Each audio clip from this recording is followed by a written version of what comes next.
Assalamualaikum warahmatullahi wabarakatuh. Perkenalkan, nama saya Sri Wahyuni dari Prodi BKI 1 dengan NIM 221103030011. Di sini saya akan sedikit menjelaskan tentang apa saja sih yang menjadi warisan budaya sesuai dengan nilai-nilai Islam itu. Bukan hanya itu saja, saya juga akan membahas mengenai pengawasan serta pembatasan jumlah jamaah haji yang baru pulang dari Mekah dan bagaimana perkembangan masyarakat santri sesuai dengan nilai-nilai Islam. Untuk mempersingkat waktu, langsung saja saya akan bahas satu persatu materi kali ini. Untuk materi yang pertama yaitu warisan budaya yang diadopsi dari nilai-nilai Islam. Budaya Islam memiliki warisan yang kaya dan beragam yang telah diadopsi oleh banyak masyarakat di seluruh dunia. Di sini dijelaskan beberapa warisan budaya yang diadopsi dari nilai-nilai Islam, yaitu yang pertama, arsitektur Islam. Arsitektur Islam memiliki ciri khas yang unik seperti masjid dengan kubah dan menara serta desain geometris yang rumit. Contohnya yaitu terkenal dari arsitektur Islam adalah Taj Mahal di India dan Masjidil Haram di Mekah. Yang kedua, seni kaligrafi. Kaligrafi Islam yaitu seni melukis huruf Arab dengan indah. Seni ini sering digunakan untuk menghias masjid, mushaf Al-Quran, dan karya seni lainnya. Kaligrafi Islam dianggap sebagai bentuk seni yang sakral dan memiliki makna spiritual. Nah, yang ketiga yaitu musik dan seni pertunjukan. Musik dan seni pertunjukan dalam budaya Islam memiliki kekayaan yang beragam, seperti musik Arab, musik Sufi, dan tarian seperti tari Sufi. Musik dan seni pertunjukan juga sering digunakan dalam upacara keagamaan dan perayaan Islam. Yang keempat yaitu mode dan busana. Budaya Islam juga memiliki pengaruh yang signifikan dalam mode dan busana, yaitu seperti pakaian tradisional, seperti jubah, hijab, dan jilbab telah diadopsi oleh banyak orang di seluruh dunia sebagai ekspresi identitas dan keyakinan mereka. Yang terakhir yaitu kebudayaan kuliner. Kebudayaan kuliner Islam juga memiliki warisan yang kaya. Makanan seperti nasi biryani, kebab, falafel, dan kue-kue Arab telah diadopsi oleh banyak masyarakat di berbagai negara. Budaya Islam memiliki pengaruh yang luas dan terus berkembang seiring waktu. Sangat penting untuk diingat bahwa warisan budaya tidak selalu bersifat homogen dan setiap daerah memiliki nuansa dan variasi budaya yang unik. Materi yang kedua yaitu tentang pengawasan jamaah haji yang baru pulang dari Mekah. Pengawasan terhadap jamaah haji yang baru pulang dari Mekah dapat dilakukan dengan memperhatikan nilai-nilai Islam yang mendorong kepedulian terhadap kesehatan dan kesejahteraan umat manusia.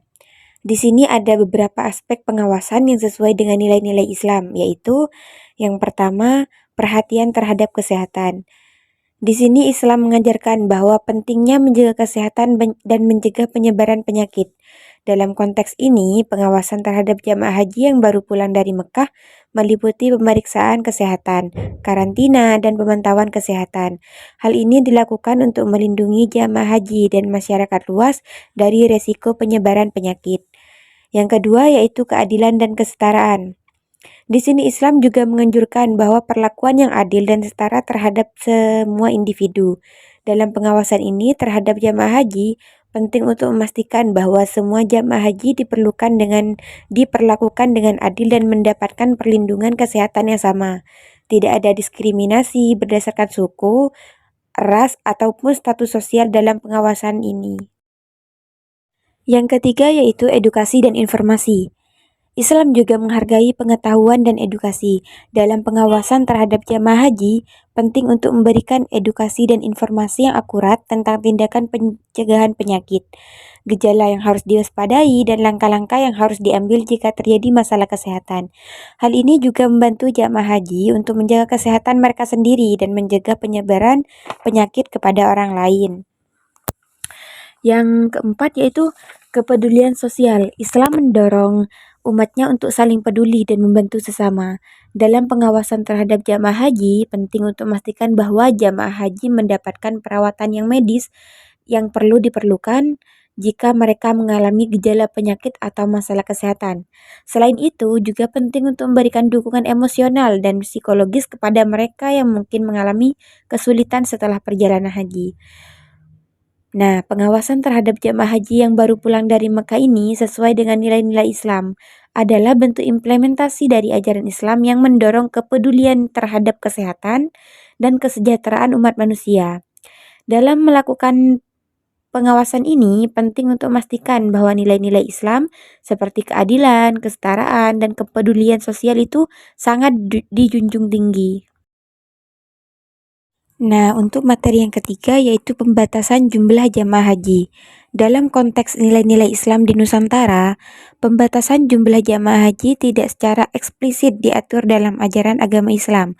Namun, ada beberapa prinsip dan nilai-nilai Islam yang relevan terkait dengan pembatasan jumlah jamaah haji.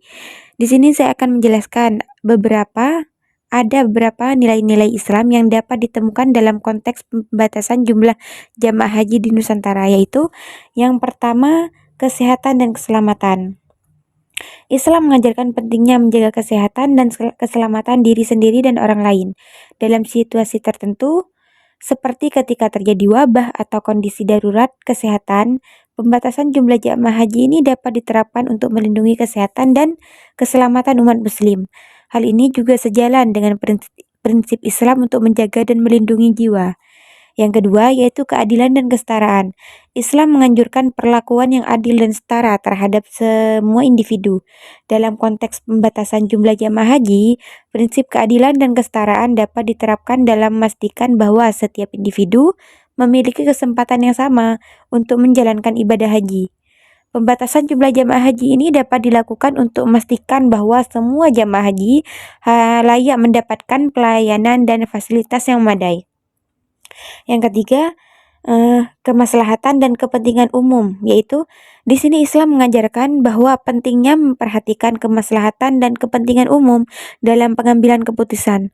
Dalam konteks ini, pembatasan jumlah jamaah haji, keputusan untuk membatasi jumlah jamaah haji dapat diambil untuk melindungi kemaslahatan dan kepentingan umum, seperti mencegah penyebaran penyakit atau memastikan keamanan dan kenyamanan jamaah haji.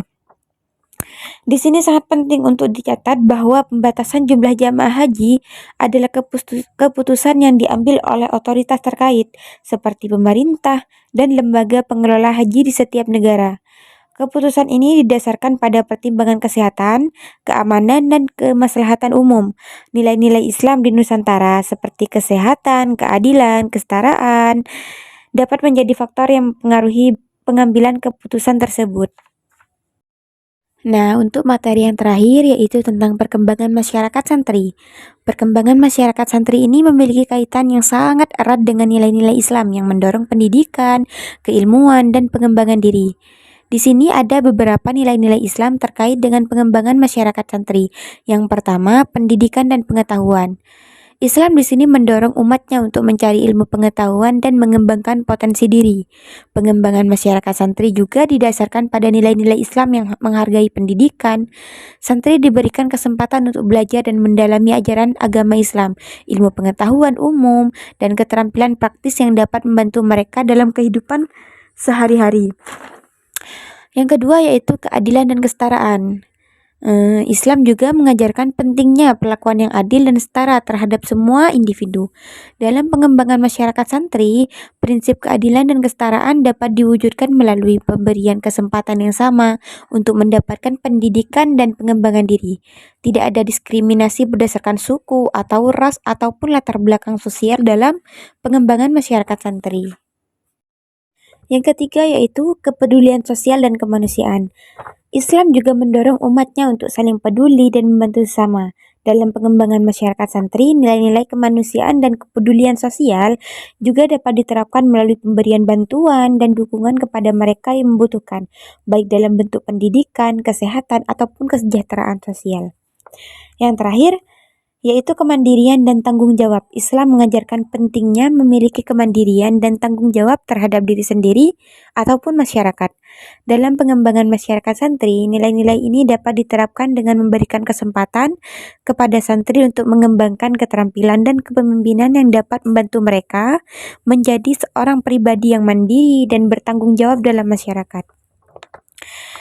Pengembangan masyarakat santri juga didasarkan pada nilai-nilai Islam yang mendorong pendidikan, keadilan, kepedulian sosial, kemandirian, dan tanggung jawab. Melalui pengembangan ini, diharapkan masyarakat santri dapat menjadi agen perubahan yang positif dalam masyarakat dan berkontribusi dalam pembangunan bangsa. Terima kasih karena sudah mendengarkan materi yang saya sampaikan. Saya minta maaf jika ada materi yang mungkin kurang dimengerti. Di sini saya berusaha semaksimal mungkin untuk menjelaskan apa yang saya sampaikan. Sekali lagi mohon maaf dan terima kasih. Bye-bye.